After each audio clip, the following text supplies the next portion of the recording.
Inshuti bakunzi bakamanzi official reka nongere mbasuhuze mbifuriza kugubwa neza aho muherereye kandi munogerwe na weekend. Ni wa mwanya tugaruka mu makuru n'ibiganiro kuri cryptocurrency. Uyu mwanya nkaba ngira ngo tugaruke kuri izi cryptocurrency zikurikira. Iya mbere ni Pi Network, ya kabiri ni Swapphone, ya gatatu ni Ruby Network, ya kane ni Tokecoin. Marazumvise? Pi Network, Ruby Network, Tokecoin, Swapphone. Iyi ngiyi nshyashya turabikoraho ikirere. Kamaze mbabwire yuko uyu munsi ku itariki 20 na zingahe, uyu munsi ni mu Rwanda tuba dufite igikorwa cy'umuganda, ni itariki 26. Abantu bakeneye ubufasha guhera saa 7 zuzuye duhurire ka free zone mu mujyi wa Kigali imbere yo kwa Makuzana Ecobank muri za ntebe zaho. Nta uri bukwishyuze usibye itike yawe gusa. Turakora iki? N'umuntu ukeneye kuregisteringa Pi Network cyangwa Ruby Network cyangwa Tokecoin cyangwa Swapphone, uwo ndamufasha. Undi muntu ndi bufashe ni umuntu ukeneye muri Pi Network gusa. Tugiye gukora ibintu bibiri. Undi muntu ukenewe muri Pi Network ni umuntu tugomba gukorera step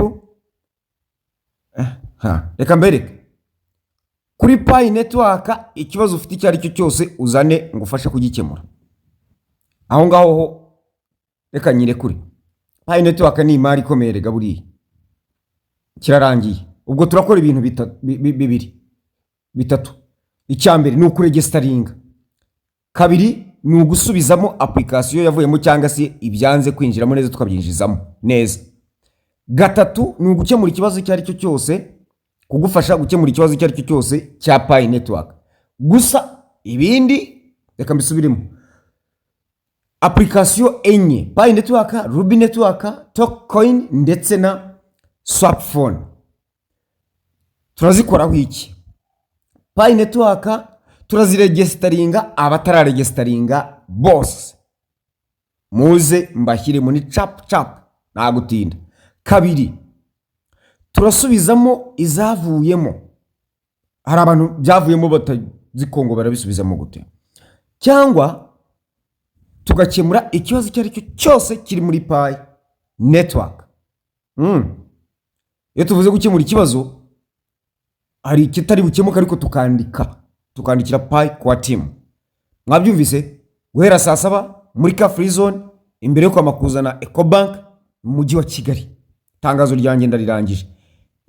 Hanyuma rero itangazo rya Pi kwa team riributsa umuntu wese muri Pi Network utaruzuza muri gatatu ngo akore two factor authentication. Baramusaba kuyikora kugira ngo abone migration. Mwabyumvise? Birarangiye n'ibyo ngibyo. Hanyuma noneho reka dusoreze amakuru yacu. Yari amatangazo abiri, kasoreze kuri iki ngiki. Ndasaba buri mupayine wese unyumva cyangwa se buri muntu wese unyumva yongera asubiremo ikiganiro nimero 285. Sibyo? Nimero 285. Swapphone registration, uko biyandikisha muri Swapphone. Ndasaba buri muntu gusubiramo icyo kiganiro. Ukora iki? Nurangiza urebe ikiganiro nimero 286 uko basharinga link. Noneho uwo muntu wahaye icyo kiganiro umwoherereze na link yawe, umubwire uti nyamunatabara. Ubu tuvugana dusigaje iminsi 36 nimubara neza. Reka nsubiremo. Dusigaje iminsi 36. Iminsi 36 y'amasaha 24. Kubera iki mbabwiye ibintu? Dore bigiye kuba. Ubundi ku munsi umuntu wese wamaze kwiyandikisha muri Swapphone iyo amasaha 24 ashize mu kiganiro 286 winjiramo ukishyuza amadolari ama USDS wakoreye. USDS mwingana n'idolari. None wamara kuyishyuza bagahita bakwereka ko ukwiriye no kumayininga ugakandaho bigatangira bikabara. Ni akantu koroshye cyane. Rero aya madora aya ma USDS wakoreye nimwumva mo nimugira ngo ni dollar, no, ni digital United States Digital Service. Iyi niko yitwa. Iyi rero ni ya Leta Zunze Ubumwe za Amerika bagenzi banjye. Uyu munsi uyu mwanya ndimo kuvuga ifitemo amasoko 7. Ifitemo Pi Network, ikagiramo Bitcoin, ikagiramo Ethereum, ikagiramo USDT, ikagiramo XRP, ikagiramo BNB. Ya karindwi ni yihe? Ni 7. Murazireba, sinjye kuzitondagura, murazireba. Noneho iyo umaze kumayininga izo wakoreye baziguhaye, ushobora guhita wiguriramo imwe muri izo ngizo ukavuga uti nta Bitcoin ngira kanyiguri. Noneho ku itariki ya mbere z'ukwezi kwa 9 kumayininga bizahagarara completely. Bizahagarara. Nibimara guhagarara nyuma y'izo tariki hatangira muri uko kwezi kwa 9 hatangire gahunda yo kugira gute, yo kohereza coin zacu kuma wallet atandukanye dukoresha n'ama exchanges, no kubikuza no kuvunjisha. Mwabyumvise? Nubwo nshobora kuzafata ni jewe mininga nzibika muri Pi kubera impamvu mvuga nti reka nibikeho Pi nyinshi Pi zigifite agaciro gatoya, bituma mbona nyinshi.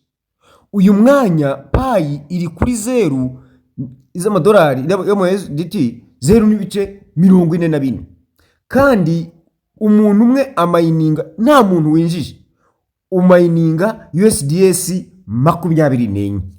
Ubwo nujya kugura Pi barakwereka yuko ufitemo Pi 54 n'ibice 5. Bafite utuntu bakata dukeya akatubare Pi 54. Niba ukorera Pi 54 mu masaha 24, ese iyi Pi igumye kuri aka gaciro nk'iminsi 3 yonyine, ubwo ni wumva yuko waba ugejeje Pi 162. Ariko Pi nizamura agaciro wenda ikajya wenda n'urugero ikajya kuri 0.50, ubwo no kuvuga ngo mu masaha 28 izo wakoreye waziguramo Pi 48. Mwumva yuko rero kuzibika muri Pi gifite agaciro gatoya nibyo byiza. Urugero nkanjye nakoreye Pi 70 nako USDS 72 ndongera nkorera 144. Ni zingahe? Ni 216. Ariko nagiye kugura Pi mbonamo Pi 531 n'ibice 99. Ubu ni mwumva ko ibi bintu bifite inyungu. Reka nsubira inyuma nsoza, twari tugeze mu mibare. Rero ndasaba umuntu wese wumva iki kiganiro yuko yafata inshuti ye akamwoherereza link y'iki kiganiro nabakoreye kigaragaza uko babyinjiramo n'ibyo bakora mu bindi.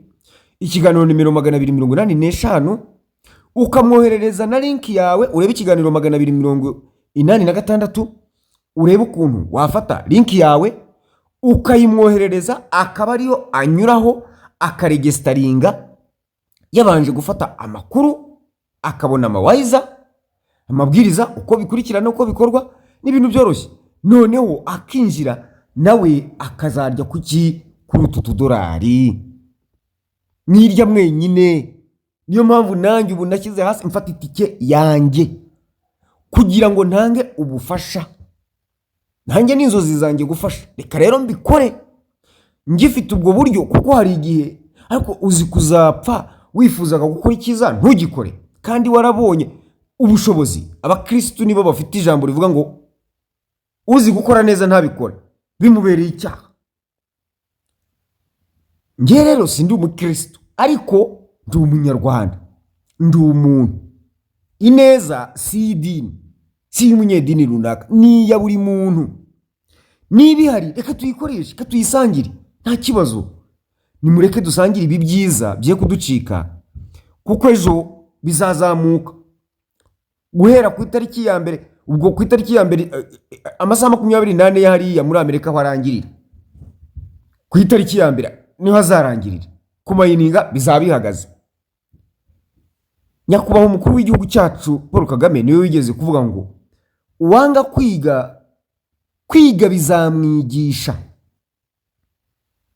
Umuntu wanga kumayininga iyi coin kugira ngo abone muri ziriya coin zimwe zikomeye ku isi, yabona coin zizazimuhesha. Yahoraga yibaza ati nazibona nte? Nk'ubu nkange namaze kubona yuko nta kibazo nagira cyo kuba nagura Bitcoin. Yes, uko yabingana kose muri dukeya nabona nayigura ubu ngubu noneho. Niyo nagura 1/4 cyayo kuko igizamura agaciro kandi kunguka. Ibi ni ibintu tutashoboraga gushoramo amafaranga kuko ntayo dufite. Ibi ni ibintu byaguhesha amafaranga aya ngaya yacu afatika kandi nta gishoro nakoresheje usibye megabyte z'igiceri cy'ijana nakoresha hano mu kumayininga gusa. Ibi bibananira iki? Umuhanzi byumva hori w'umunyarwanda n'uwarembye bibananiza iki? Ko bitagombera amashuri? Niba nasuzuguze ubigize birabananiza iki? Aha rero niho baca umugani ngo benshi bazaririra mu myotsi barayobeweho abandi bahahiye. Bavandimwe inshuti zanjye, nta muntu ukubwiye ngo shoramwe amafaranga. Ni ku buntu.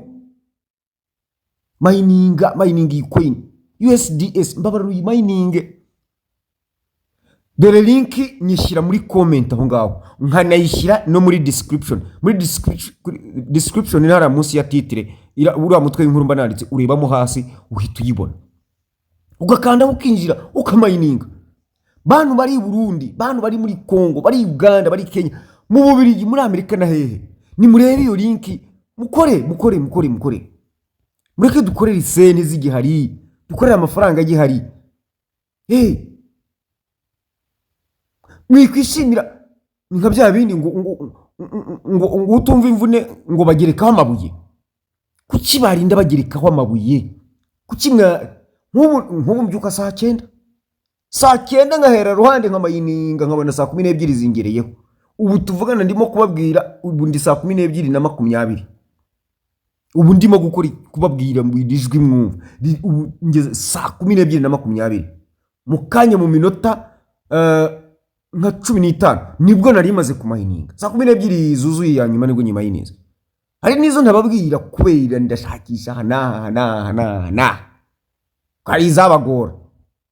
Ndeba iziri ngombwa kabari zongera gute display ngano hanyuma bishoboka mukabikora. Ikindi ni mwikuremo imiteto, mukurikira makuru. Ibaze gukora audio nk'iyi ntuyikurikire ngo wumve n'izi mpanuro nibura.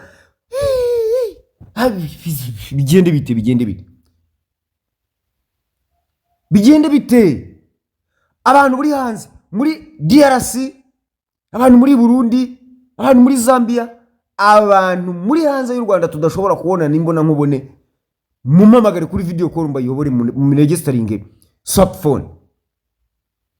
Ariko ibyo mwana yanjye we ndagiye kanje kureba abanyakigali naro mbakundira ko bumva bagira ibakwe. Abanyakigali nzabakunda mpaka murashimisha cyane kandi agatsinda ni mu gihe bazi ingorane z'amafaranga, muzi kode ahantu rigeze abantu baba mu ikode. Uricara ukumva mu matwi mu ntekerezo nyiribyo narakomanga kandi ntawe. Muzi ibyo kurya ukuntu bihenze, muzi ingendo ukuntu zihenze, muzi ubuvuzi ukuntu buhenze. Ejo bundi twagiye kuvuza umuntu bamuciye ibihumbi, yishyuye ibihumbi hafi 500. Umukecuru, mw'abantu mwe ko turimo gukura, mutekereze ko tuzakura ya mafaranga yo kwivuza, ko ubuvuzi burimo kugenda buhenda, tuzakura tutarayakoreye. Nk'uwo ntayo yari afite, niyo wamubaza igiceri cy'ijana, n'abana be utabafite, uzaba afite abakennye kumurusha. Mwarebye kure ariko koko, mwarebye kure koko, mwamayininzi iyi smartphone koko. Reka ngarukira mugubwe neza.